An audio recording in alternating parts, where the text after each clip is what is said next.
Alors, on se retrouve dans une troisième vidéo sur KineMaster pour montrer une petite astuce. L'idée, c'est de pouvoir flouter un visage.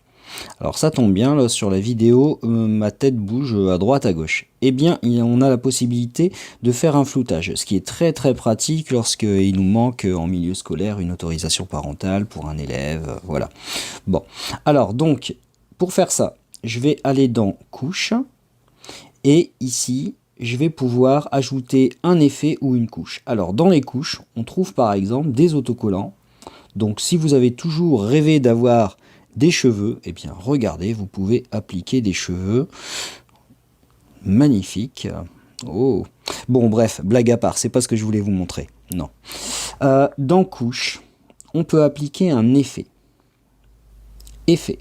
Et là, dans les effets basiques, on a le flou gaussien et la mosaïque. Alors moi, je vais prendre le flou gaussien, par exemple. Voilà. Et là, j'ai mon flou qui est appliqué sur toute l'image. Moi, c'est pas ce qui m'intéresse. Moi, je cherche à mettre mon flou uniquement sur mon visage. Donc, je vais simplement le recadrer, voilà, sur ma tête. Alors, mon flou, maintenant, il ne s'applique qu'un tout petit morceau. Donc, ce que je vais faire... Une fois qu'il est validé, je vais avec mes gros doigts allonger la durée du flou. Voilà, ça y est.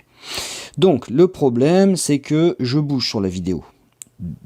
Heureusement, le logiciel intègre une fonction de key, qui est ici, là, sur la gauche.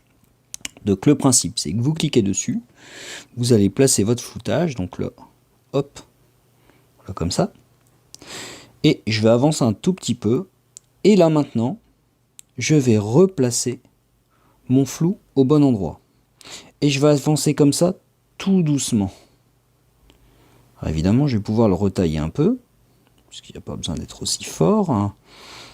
Voilà, hop. Alors oui, c'est un peu long, mais il faut le faire étape par étape. Mince, avec mes gros doigts, j'ai encore cliqué ailleurs. Voilà. Et à chaque fois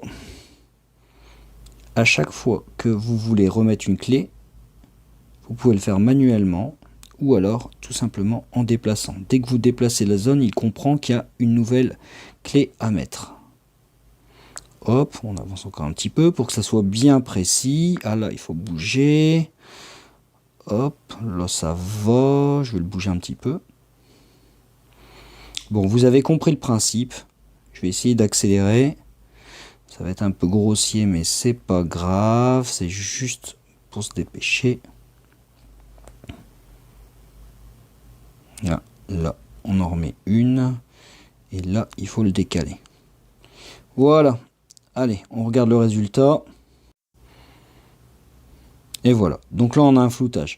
Alors si vous trouvez que le floutage n'est pas assez puissant, c'est pas grave, on appuie sur la ligne de flou et là dans les paramètres on va pouvoir augmenter la force du blur, hein, du flou, et hop, voilà.